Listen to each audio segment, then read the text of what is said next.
Welcome to Lakers Central, where I discuss the most famous basketball team on the planet with the biggest, brightest, and up-and-coming voices in sports and culture.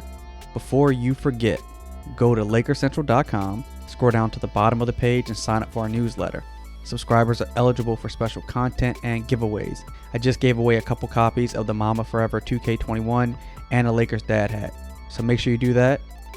On today's show, I have a special guest, so let's get right into it.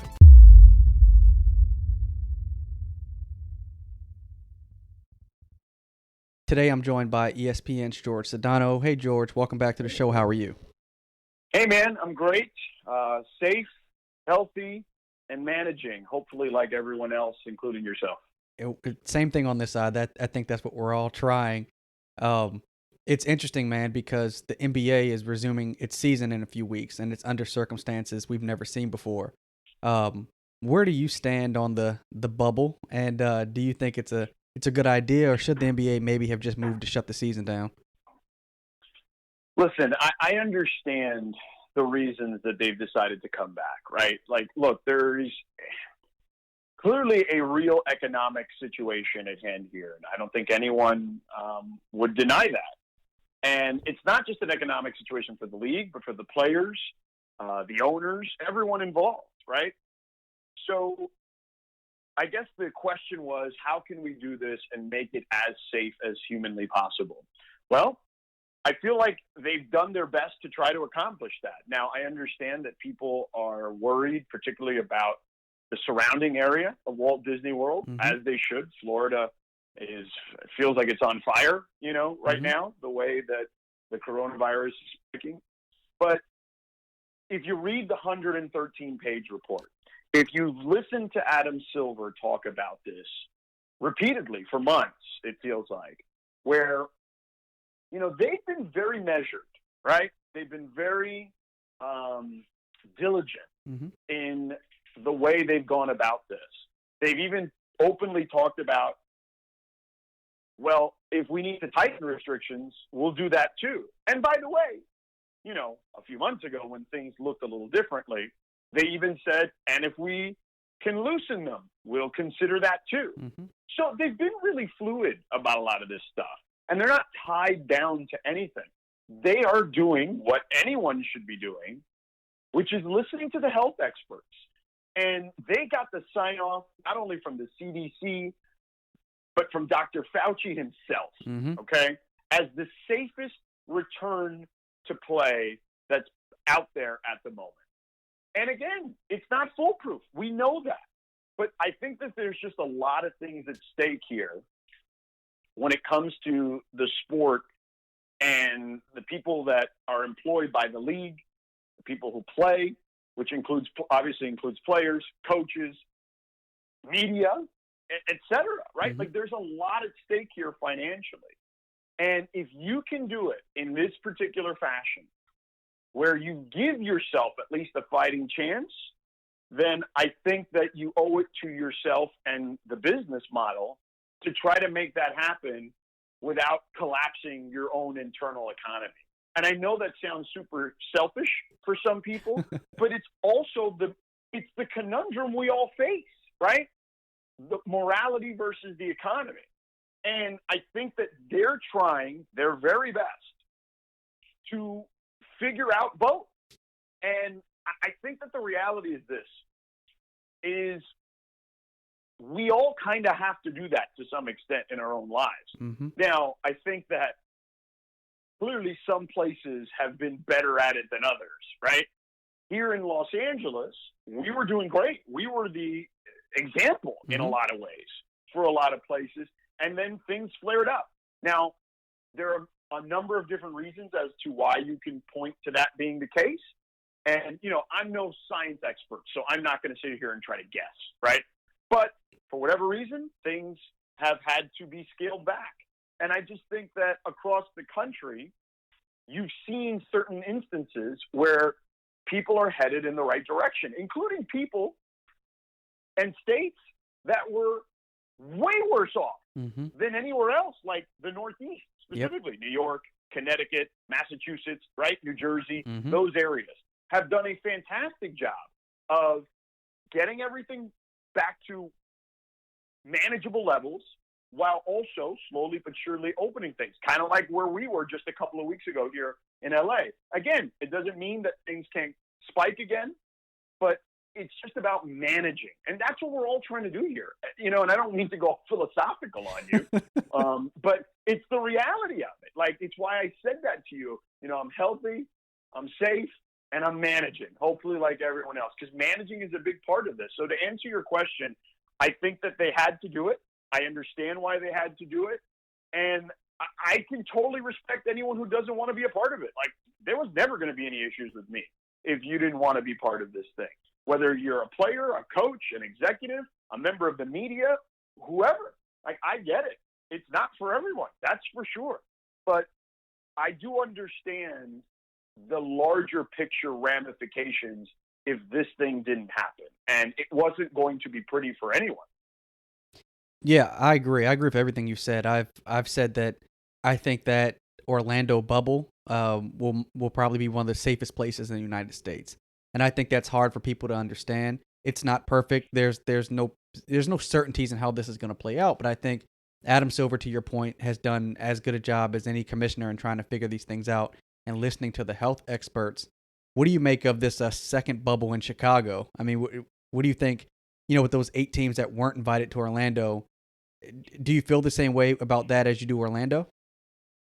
See, I don't know. I don't know enough about that, to be honest, to know what they're going to do there. My guess is it's going to be similar. I think that the biggest advantage that Walt Disney World has is that it literally is, if I recall correctly, a 40-mile radius of land that they can, again, literally shut off from the rest of the world if they had to. Right. Okay? Because there's an actual entrance and exit to that piece of land. In Chicago, I don't know if there is anything like that, right? And yes, to your point, I know that there's still concerns about the Disney employees who will have to go home, right? Right. And potentially deal with their situation in the surrounding areas. But to my knowledge, those people will have daily temperature checks multiple times a day. There will be some testing involved on a somewhat regular basis. And those people are going to be subjected to some type of protocol. And maybe those protocols get even more restrictive, potentially. But the thing with that is this, okay? And man, Adam Silver, to your point, God, there's a lot of crap he had to deal with, right? Like, I mean, just to get here, before we've even played a game, before anyone has even practiced yet in that bubble, he had to negotiate with the owners, all right, get their sign-off. Obviously, then negotiate with the players and the Players Association and get their eventual sign-off. Make sure to secure the venue, right?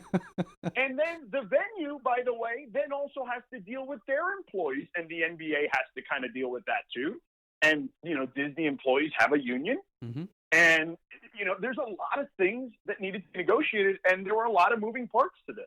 And there's still some moving parts to this. So because of all of that, I think that not only is Adam Silver the greatest commissioner, hell, he may be better off than a lot of the governors and some of the other politicians that we're dealing with in the country at the time. Yeah, Adam Silver, from the time he took over as commissioner, he's been faced with a lot of different obstacles, and he seems to have come out on top for the owners, for the players, for fans. He does a really good job.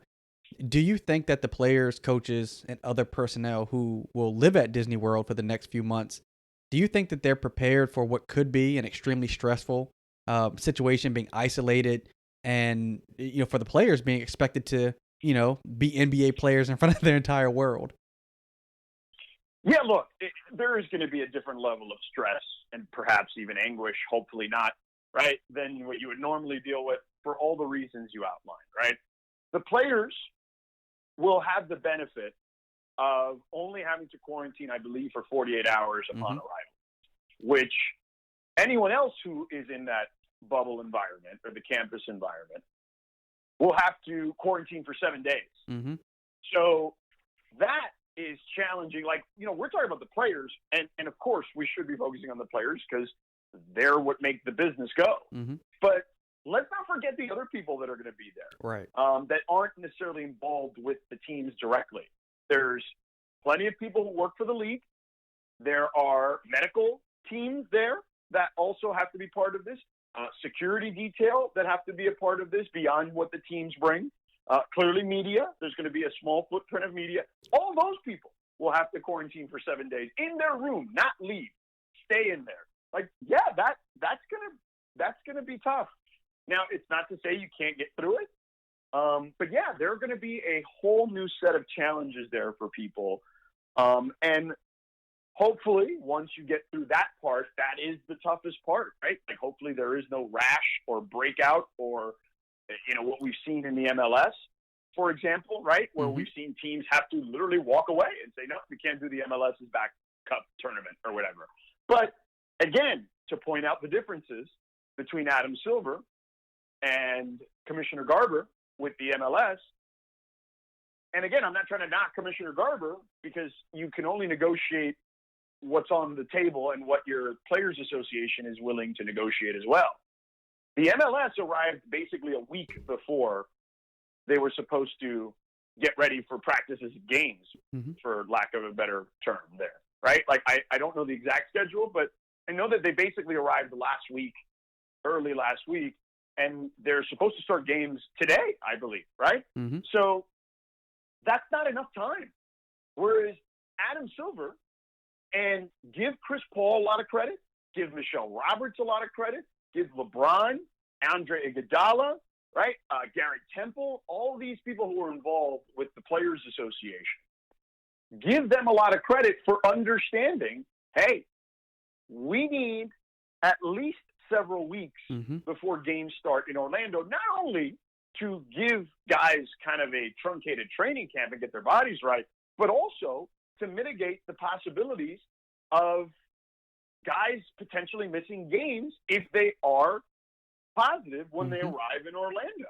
So I think that in itself is another illustration of the difference between Adam Silver and the NBA and some of these other sports. I mean, don't even get me started on Major League Baseball and the NFL or even college sports, because that thing is going to be, I mean, listen, there's no way, if my kid was a Division I college football player particularly, that I would let him play this season. I'd be like, nope, you're not playing. You can be mad all you want. You are still my son. You are not playing. And because, one thing is to have professionals do this who are getting compensated, right? Another thing is to send out kids who aren't getting compensated, and everyone else is the one that's making money off of this, right? From the TV networks that I work for, so I'm not excluding them, right? Clearly the coaches, the conferences, like, that's crazy. So don't even get me started about the other sports. And I know people are going to say, oh, yeah, you cover the NBA. Of course you're going to give Silver the benefit of the doubt. No, there is no comparison. Like, if you put him side by side with all these other leagues, it's like night and day. And it still doesn't mean that it's going to be successful. No, I agree. I don't know how the rest of the professional sports leagues, let alone college, how they even attempt that. And I agree with you. If we had a D1 athlete or had any athlete playing college sports, there's no way we would let them go back out there and play. I wanted to ask you about the Bucks, Lakers, and Clippers, because they're still the three best teams in the NBA. I mean, going into this bubble season, can anybody challenge those three, or does that mean it's really just between them at this point?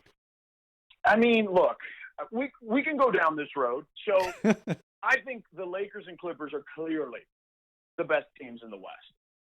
I've been saying all season long, and I feel similarly now, that if I gave anyone a puncher's chance, and I mean a puncher's chance, which means, like, you got to hit a lucky blow, right, to win that kind of fight, maybe the Houston Rockets, because they've had 4 months off. James Harden always seems worn down by the end of the season. They were playing small ball when they first went to Robert Covington at the 5. It was working really well, and then it was not working so well anymore because everybody was getting worn down. But with 4 months off and it being a truncated season and everything kind of happening in a vacuum, maybe you give them an outside puncher's chance. Now, in the East, I feel differently. In the East, Milwaukee is the best team. There's no denying that. I mean, you can't deny what they've done during the regular season, this season and last season, for that matter. And they've had success, and they've grown every year in the postseason. And one would assume that this is the year they take a big leap. However, as great as Giannis is, and he's unbelievable, okay? He is arguably the best player in the league. I wouldn't make that argument, but he's clearly in the top 2 or 3. Yep. That is inarguable. He still has some things in his game he could work on. He doesn't have a consistent outside jumper. He doesn't even necessarily always have a good in-between game. Right. You know, so I think that those are things that teams can still exploit. We've seen, you know, and again, I'm going to preface this by saying the regular season means nothing, okay? Especially a regular season that was 4 months ago. Right. But, I mean, we've seen teams exploit that. We saw the Raptors do it in the postseason last year. We saw Miami do it a couple of times already this year to them. So where they just say, we're going to build a wall, we're going to make it really hard for Giannis to get to the paint, and we are going to do everything in our power to stick to those shooters. And, you know, it worked in the regular season. Over a 7-game series, will it work? We'll see. But I think that from talking to people, you know, and it's not always just players, right? Sometimes just people that work in these organizations. But the teams in the East that are near the top, those top 4, 5, 6 teams, they all, not Indiana, because I'm not gonna put them out there because I haven't spoken to anyone on Indiana about this particular thing. But the other teams, I've had some semblance of a conversation that went like this: what do you think about your chances with Milwaukee? And they all say some variation of, if you get us to the last 5 minutes, which isn't a given because of how good they are, we like our chances. And I think it's that. It's what we just discussed is, can Giannis close it out? Can you trust Eric Bledsoe, Chris Middleton, and the supporting cast to knock down those shots over a 7-game series? Mike Budenholzer is a great coach. Mike Budenholzer, much like another great coach in Mike D'Antoni, very much believes in his style. And so much so that they get grief for it, for quote-unquote lack of adjustments.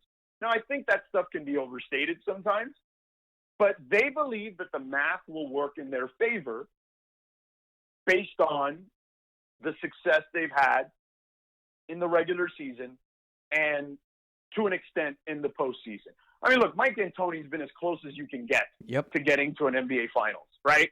And without actually getting there. And some of it was really bad luck, right?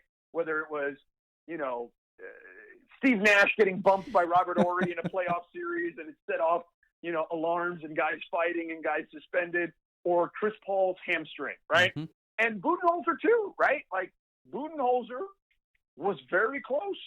You know, listen, all of us thought they were going to beat Toronto. I mean, they were up in that series, and it was like, all right, it's a foregone conclusion. And then Kawhi happened, right? And they adjusted to Giannis defensively. Nick Nurse, who's another great tactician. So when you look at the East, particularly the teams in the top 4, what do you have in common? You have teams in Toronto and Miami that are deep, right? They go deep down the rotation, especially since Miami added Iguodala and Jay Crowder, right?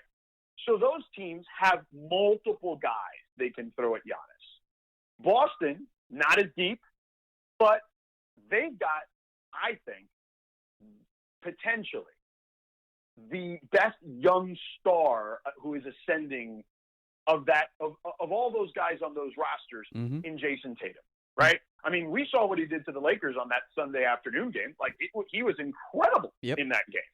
And so I think that what they also have in common is that all three, from Nick Nurse to Brad Stevens to Eric Spoelstra, they have really, really smart tactical coaches, guys who will find any little thing, any little crease, and try to expose it, right? They're good at making adjustments on the fly and clearly good at making adjustments from game to game. We've seen them. One of them has a championship pedigree winning 2 titles with LeBron, Wade, and Bosh, right? And by the way, for people that knock Spoelstra, I mean, go look at his record whenever he's got at least a top 15 or 20 player on his roster. It's usually 47, 48 wins, something in that range. And he hasn't had a ton of great rosters besides those big 3 years. But Nick Nurse and Brad, as great as Eric is, could be the most creative coaches we have in the league. Yeah. So it's like you've got teams in the East who absolutely could give Milwaukee a run for their money. Now, will they beat them? I don't know. And look, even Philly, I think Brett's a good coach, but I think Philly has the best top-tier talent of all those teams I mentioned. They've got the best pair, right, in Embiid and Simmons, but I don't know what to think about Philly. Philly is a team that I picked to face the Lakers in the finals back in the preseason, which feels like a million years ago. But they're a team now that I look at them and I'm like, okay, they could get swept in the first round, or they could get to the finals, and neither result would surprise me. So yeah, like I think the East is a little more open than the West. I think if you're asking me to bet the mortgage, I'm betting the mortgage on one of the LA teams coming out of the West. So a lot of people think that, I don't know about a lot, but there's enough people making noise that whoever wins this championship will get an asterisk next to it. And I think that only applies if the Lakers win it. But how do you think this champion will be viewed 5, 10, 20 years down the road? Will people even remember this? Listen, I'm pretty sure the asterisk talk began with Shaq. He said it, a few months ago, and look, I love Shaq. Shaq is one of the greatest of all time. Okay, but that's his brand. This is a Lakers fan. He's been talking about asterisks since 1999. Yeah. And Phil Jackson was right there with him. So I view it this way. Could there be an asterisk? Maybe, but I'm more in line with Frank Vogel and Giannis and Austin Rivers and these guys who say, yeah, there may be an asterisk because it may be the toughest championship anyone's ever had to win because of just the circumstances, right? And everything you're having to deal with, the layoff, the restart, the herky-jerkiness of all of it, the oddities that will come with all of this, the no home court advantage, right? The potential to have a battle of attrition against a virus, right? Like there's so many things here that could potentially be disastrous for any team. That if you find a way to win this thing, I don't care who you are, okay? You're going to deserve to have won this championship. I couldn't agree more. I think this may be the toughest championship that any team has had to try and win. What do you think basketball looks like next season? I mean, empty stands, shorter seasons. What are we looking at? I don't know, man. I don't have that answer for you. If I had to guess, and again, this is real, just reckless speculation on my part, I don't believe we'll have fans next season either. I know Dr. Fauci has said that he's hopeful, feels good about potentially a vaccine for early next year. But, look, I'm the type of guy that in general likes to hope for the best but expects the worst, right? Like I feel like that served me well in my 42 years of life. And I think that if I had to guess, even if it's early next year, what are we looking at? First of all, you got to get a vaccine out, right? People got to get it. People got to take it. Yep. They got to administer it. It's got to be spread. And then, that takes time. That doesn't happen overnight. You know what I'm saying? So, there has to be a certain amount of availability. So I think that next year, if I had to guess, would probably not have fans. I mean, maybe towards the playoffs, maybe, but I doubt that highly too. And I would hope that if we are lucky enough to get a vaccine, that we're looking at a season that begins in 21-22 that could have fans back in the stands. Yeah, I completely agree. The tickets I had for the rest of the season, obviously I can't use them, so I got rid of them. But even next year, I'm not planning to go to any Laker games. if they do allow fans in the stands. I have one more Lakers question for you. Lakers gave up everything to get Anthony Davis, but we haven't heard any whispers that he might want to leave or opt out of his contract. Is that just because there's bigger news going on right now, or is it no one believes he's leaving the Lakers? I mean, I think it's probably both. You know what I mean? Like, Yeah. I don't believe he's leaving the Lakers. I would be stunned. You know what I mean? Like, I would be floored. There is not a lot of times in my life, right, that I've been stunned. It's funny because we're talking on the anniversary of the decision today, right, which is Wednesday, July 8th. And even then, I remember, like, being someone who was living in Miami at the time and covering that team. Mm-hmm. I remember, feeling like, oh my God, like this is incredible. Life is about to change. Mm-hmm. But there was already whispers for days that he was coming to the Heat, including Stephen A. Smith being the first guy to talk about it. Mm-hmm. And then I know Dan Levitard was on television talking about it, and Chris Broussard and people after the fact, whatever, were all kind of starting to point that direction, Michael Wilbon included. But when he actually said it, it's like, all right, cool. But it wasn't like I'm stunned because, I kind of felt like people that really were in the know had an idea that was going to happen. So, but like if Anthony Davis, even for all the stuff he's done in Chicago, right, and all the stuff he said, like I know he was there during All-Star Weekend and kind of telling the fans, oh, you never know, right? It'd be great to come home. I honestly think like he's doing that because he doesn't want to be disliked in his hometown, and he's just like a nice kid. But I don't buy that for 1 second. Like, do I think that maybe Anthony Davis one day wants to end his career in Chicago? And again, I don't know Anthony Davis like that. I have a very professional relationship with him. He occasionally sees me on a sideline and he has to talk to me. That's pretty much the extent of my relationship with him. And he's very, very cordial when I deal with him. He's a great kid.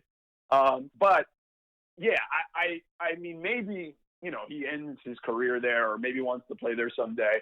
I think he is fairly happy, to say the least, with his time with the Lakers and with LeBron. So I would be stunned if he wasn't a Laker beyond this season. Yeah, I agree, and I think that's probably what all Lakers fans want to hear. Let me switch gears with you for a second because there's a lot going on in terms of social issues in the world, and you have an interesting background. So I wanted to ask you this: as more attention is being given to what editors, writers, and reporters look like, as a Cuban American, what obstacles have you faced or did you face breaking into sports media? So it's interesting that you say that, right? I grew up in a city in Miami where the minority is the majority. You know what I mean? Mm-hmm. It's a very weird, odd place that way, right? Where, the city is made up of 3.5 million people or whatever, or just, Miami-Dade County. Right. And almost 2 million of those are Cuban people. Mm-hmm. So, it was different, I would say, growing up there. Although there were plenty of racial tension there when I was there, mostly from the white to the African American community. Much like there's been in LA over, over decades. Yep. And that was certainly something that was felt, even within my community, because it's, look, you have this sense of, hey, wait a second, if those tensions can rise between those two sides, it can certainly rise between our side and any of their sides, right? Like, you know what I mean? Like, so I think you kind of grow up conscious of it. But as far as, growing up there and then wanting to do this, it was met with more resistance from my family than it was, I think, from the people in charge. Although, yeah, look, man, I'm the son of, Cuban exiles, right? Like they left communism to come to this country. And the last thing they expected was their son to try to be someone on the radio or television. You know what I mean? Like, look, the one thing all of us in the immigrant community have, I believe, is that when our parents arrived here, they want the traditional route for us. They want us to be doctors and lawyers because those are the traditional jobs that pay money. You know what I mean? Mm-hmm. They look at it as, we made all of these sacrifices for you so you can live a better life, right? And it's like, if you choose this path that seems like, I don't know, for lack of a better phrase, hocus pocus, right? Like, not real. You know, they can be insulted. And, you know, I know that my dad looked at me, and my first job in radio paid nothing, okay? Nothing. All right? I was 21 years old, making $18,000 a year as a producer. Mm-hmm. And my first on-air gig a year later only paid like $36,000, right? I was working, you know, like shifts on the weekends and things like that. And my dad looked at me and he says, man, we came here for you to have a better life. Like, literally said this to me. And you want to make $36,000 a year? Like, I busted my ass. I used to work multiple jobs before I was able to get like a real job. You know, my dad worked for Ford for a long time. Mm-hmm. But before that, like a lot of, you know, immigrants in the immigrant community worked like a million jobs, right? Yep. So to make whatever money we could make when I was a kid. And my mom too, for that matter. I was raised by my grandmother, you know, or at least I never saw my parents when I was really little. And, you know, it was a struggle. Like, I remember having that argument. I said, look, this is what I want to do. And he was not thrilled about it, you know. My mom, clearly more supportive, and in a very typical Hispanic fashion, just be like, no te preocupes, mijo, no te preocupes, you know, whatever, like that kind of stuff. Like, don't worry. And then, look, things started to work, right? All of a sudden, I started making good money. Mm-hmm. You know, I signed my first big deal when I worked at Fox after a couple of years of working in Miami. And, you know, it was a lot of money at that time. Mm-hmm. You know, like, I was like, wow, that looks like a lot of money that I've never seen. And it was more than my dad had ever made in any given year, maybe even 2 years. You know what I'm saying? Like, and I showed him that contract. And it's funny because my dad suffered a stroke in 2003. I'll never forget. It was October of 2003. It was right after the Marlins had won the World Series against the Yankees, and I remember it vividly because I was covering that series. And when I got back, he went to the parade, and the next day I flew back. I was not back for the parade. I still had stuff in New York to do. And then he suffered the stroke the next day going to work. So, like, I remember all of it vividly. So, you know, he lost his ability to speak, and he was paralyzed from the right side. Now, eventually he was able to gain some movement back, but never truly regained his speech. They had to shut down his carotid artery, which is the big artery that goes to your brain that allows blood flow. Sharp as a tack still, you know, but basically trapped in his own body because he couldn't communicate properly, right? Like, you could say, like, yes or no, like, you know, sí, no, right, in Spanish. He'd point at stuff. Maybe he'd grab the newspaper, point at a word, and that way you were playing charades all the time. But clearly, much like me in the sense, very emotional, very passionate, right? You kind of always know where you stand just based on either the face I have or the way I'll react to something, right? So when I showed him that contract, he was just, like, blown away. Like, you could just see it in his face, like, blown away. That holy bleep, you know, my son's going to make a lot more money than I ever thought. And I was wrong, you know, like, it was kind of that look, like, you were right, I was wrong. But to answer your question, I didn't face a ton of issues when it came to race. It was more about ageism, I think, than anything else. I was a kid. Yeah, I was a kid, dude. Like, I was 21, 22, 23 years old.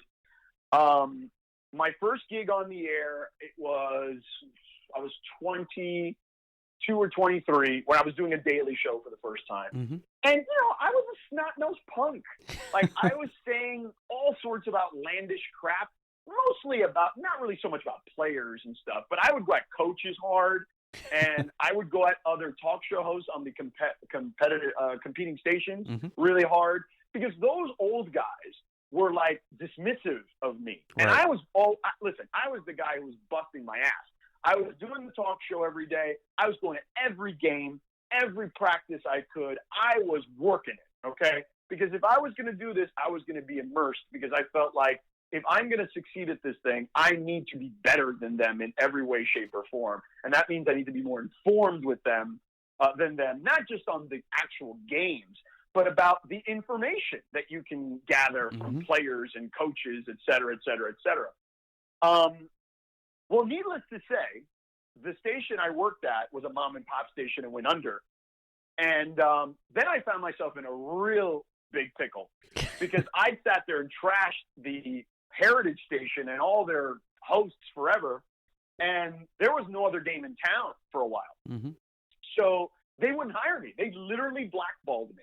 My dad's Ford was a huge sponsor, particularly the group of dealerships was a huge sponsor of the Heritage Sports Station, 560 WQAM in Miami. And my dad spoke to his boss, and they're like, Sedano, they told me that your kid's blackballed.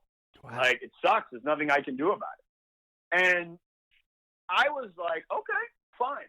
So I ended up working for 9 months in 2001, okay, from like January through like September, as a courier for my best friend. My best friend owned a courier business. This is when people used to deliver just stuff, right? Like think like Postmates, but for like important documents, right? Yep. And that was bad on a number of levels. I mean, great, because my friend was actually willing to give me a job and I needed money at the time. B, bad, because I was stuck in the car all day listening to these guys who I knew I was better than. And felt like they were getting the last laugh on me. And lo and behold, another station popped up. I jumped on there, and then that's kind of where I was able to really kind of get going again. And then eventually that led to my first national gig at Fox. So I did get the last laugh in essence. But ageism was a big thing. Oh, he's a snot-nosed punk. He's not. No one will take him serious. He's too young. All our hosts are in their 50s and 40s, and you know, those guys, they know what they're talking about. They've got the relationships. No one's going to listen to a 20-year-old. It was a lot of that. But I'll finish on this, because I don't want to keep gas bagging here for too long about this particular subject, because I'm sure you have more questions. But I will say this, even to this day, in the city of Miami, where I told you there's almost 2 million Cubans, okay, out of 3.5 million people, myself, Dan Lebitard, and there's one other guy named Orlando Alzagari, are the only 3 Cuban hosts to ever work on sports radio there. 3 in the history of the town. And, like, think about that. Like, of all those people, so to your point, it's still not reflective. And, by the way, none of us are working there anymore locally. And all the people that are working there now, none of them are Cuban. And off the top of my head, I don't even think any of them are Hispanic. That's crazy.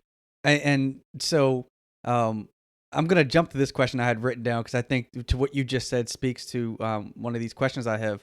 But if, you know, the larger community has so many Hispanics, so many Cubans there, and the media doesn't necessarily represent, it's interesting, because the Pew Research Center, they said that 77% of reporters, editors, photographers, and videographers were white. And,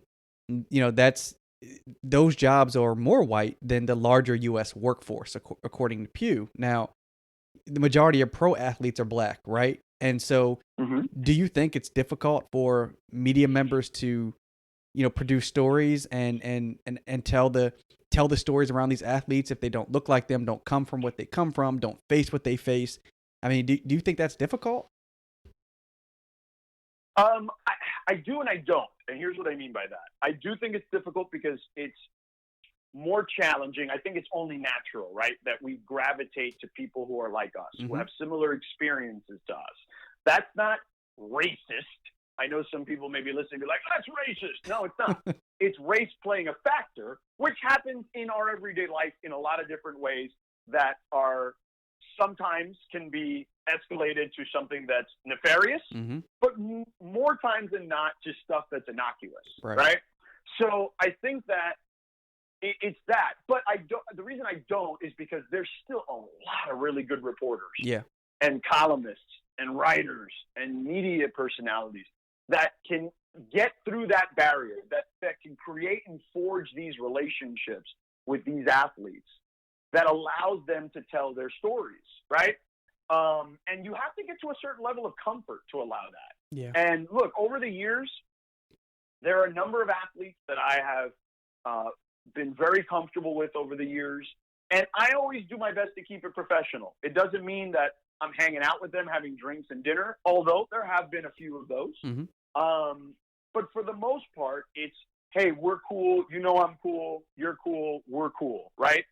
And you're allowed to kind of be involved to chronicle this person's life, right? And, you know, I'll use LeBron as the perfect example. I am in no means anyway close to LeBron. Mm-hmm. LeBron, much like what I said with Anthony Davis earlier, right? LeBron knows that I'm a guy that he's going to have to maybe answer some questions from after a great game, right? Right. But he's always been so courteous with his time. Mm-hmm. Even when I was covering him with the Heat, at his worst moment, right? Mm-hmm. He had just left his hometown. The entire world hated him. LeBron James was available 3 times a day on game day. He was available at practice, or shoot-around, I should say. Mm-hmm. He was available pregame and available postgame. And not everybody does that. And the way I look at it is, if every athlete, if he can do that, every athlete should be able to do it, is kind of my point. But to answer your question, ultimately, I do think that it creates an extra hurdle, right? Because you don't necessarily have the same background as this person. Mm-hmm. But I do think that the minority media members, even if we're not from the same ethnicity, mm-hmm. right? Mm-hmm. I think that there is at least this common bond of, hey, we're the minority, right? Right. I do think there is a little bit of that. But ultimately, that doesn't matter, man. Like, there's great feature writers that are white. You know what I'm saying? Like, you know, perfect example is a guy at my place, Zach Lowe, right? Like, Zach Lowe is an incredible feature writer. Jackie McMullen is an incredible feature writer, right? Pablo Torre. Now, he's not white. He's Filipino. But my point is, he's not black. Right, you know what I'm saying? Like, but there are plenty of great black writers as well. Mark Spears was just on my radio show today. Mm-hmm. And he's incredible. You know what I'm saying? Like, so I do think that when I said no to, it's because there are just so many great writers out there that understand what it takes to build that relationship with someone and tell their story in a way they feel comfortable with. Why do you think that when you guys decide to talk about social issues on ESPN or other networks, why is there a segment of the population that says you guys are making sports political? Stop talking about that. Like, why can't you talk about the social stuff as it relates to sports without people getting upset? Look, I can understand if we were just randomly talking about policy. Right. You know what I mean? Like, all of a sudden, if I came on Sports Center and wanted to surmise my thoughts on, the trade between the U.S. and its North American allies in Mexico and Canada, I don't think anyone is interested in my opinion on that on a sports channel. I think that there is a clear delineation between that and when stuff intersects with actual sports, right? When the President of the United States tweets at Bubba Wallace about the situation that happened in NASCAR, that's no longer just a political story. That is a sports story, too. Right. You know what I mean? So it's like, when there is an intersection, and by the way, it's always been this way. I think the difference now is that we pay way too much attention to Twitter and Facebook and Instagram, and we didn't have any of those things before. So now the masses have a voice, and it sounds really loud. But I'll give you an example. And I love Twitter, okay? But even me, during this pandemic, I know we started talking about Dr. Fauci and all that stuff. I've tempered down my news consumption, and I'm a news junkie, okay? My wife worked in a newsroom before, we had kids, and she decided to give up that life for a little while. And so, we are a news family. but even I've tempered it down a little bit. And that includes my social media consumption. Yeah. Because sometimes it's just overwhelming. But what I would say about it is this, and again, I love Twitter, but only 13% of the American population is on Twitter. Mm-hmm. You know, like, yes, it is a tool. Yes, it's great. It also has its drawbacks to it, mm-hmm. but it isn't the entire world. You know what I'm saying? Right. And I think sometimes we as a society overreact to Twitter or social media in general. So that's just kind of the way that I would look at it. But look, it's always happened, okay? When Giancarlo, you know, in the 1968 Olympics, mm-hmm. had a black glove on yep. and raised his fist in the air, that's sports and politics intersecting. Mm-hmm. And that happened in 1968 in Mexico City. And that was covered and was discussed ad nauseum on, you know, there wasn't a 24-hour sports network at the time, but it was discussed on the news right. constantly. You know what I mean? And it's like, and by the way, also discussed on the Olympic telecast, which is a sports telecast mm-hmm. constantly and for days upon days upon days, right? And I think that the Olympics have actually been an area where, you know, sometimes there's been a number of incidents mm-hmm. over, you know, the decades and, you know, where these conversations have been had, including tragedy and tragic situations mm-hmm. that people want to pick and choose now when sports and politics cross-pollinate. But it's happened forever, and I gave you numerous examples, some tragic and some that were involved with social justice, mm-hmm. Where people have, you know, where it's been covered on sports entities. And here's the thing, tragedies, okay, mm-hmm. are tragedies across the board, okay? Yeah. What happened to George Floyd is a tragedy. That's right. And it did cross into sports because so many people were affected by that. And I believe that if you watch that video for those 9 minutes, I find it impossible to believe that you couldn't have at least a human reaction to that and it wouldn't be visceral. You know what I mean? Like, right. And I think that, and I think, again, tragedy is tragedy. Whether it's one or whether it's tens or 20 or 10 people, 20 people, 100 people, it's a tragedy. But to my point is that shouldn't be a political conversation. Right. Right? It should be a humanity conversation. And I think that's kind of where this thing gets lost, is that social justice isn't about politics. Right. Although it's become politicized and weaponized in that fashion. And I just believe that if you start to do that, you minimize the importance of the humanity of it. Mm-hmm. Okay? And I think that at the end of the day, that should be what this is about. It's about respect. It's about empathy. It's not politics. It's the people who say it's politics are the people making it political, mm-hmm. is my point. You know, that's kind of a long way to go around to have that conversation, you know, and illustrating a number of different examples where all those things have been cross-pollinated. But that's just it. Like, I think that those people are being naive if they don't think that stuff has been discussed within the sports context before. And ultimately, I think those are the people who are utilizing it in a fashion because they don't want to have the bigger picture social conversation, you know, because they're uncomfortable mm-hmm. having that conversation. And look, man, at some point or another, it was inevitable. We're going to have these conversations. We're going to have to reconcile with our own issues and own sins as a society. Like, and that's just it. And here we are, you know? No, I couldn't agree more. I got two questions for you. I know you got to get out of here, so let me ask them to you. You mentioned Twitter, only 13% is on there, but now it feels like anyone can create a podcast. Hello, that's what I did. Anyone can do a YouTube show, or pursue traditional media.